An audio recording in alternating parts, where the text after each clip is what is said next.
కాణిపాకంలో main temple అయిన కాణిపాక వరసిద్ధి వినాయకుడిని దర్శించుకుందాం రండి.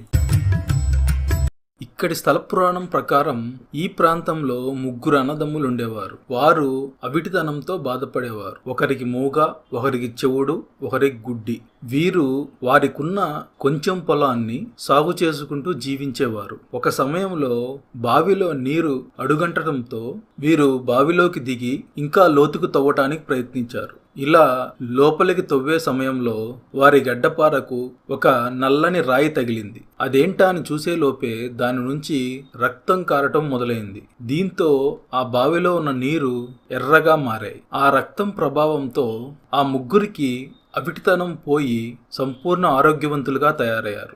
ఇది తెలుసుకున్న ఊరి జనం ఈ బావిని ఇంకా తవ్వటంతో వినాయకుని విగ్రహం ఆ నీటిలో పైకి తేలింది. దీంతో స్వయంభు వినాయకునిగా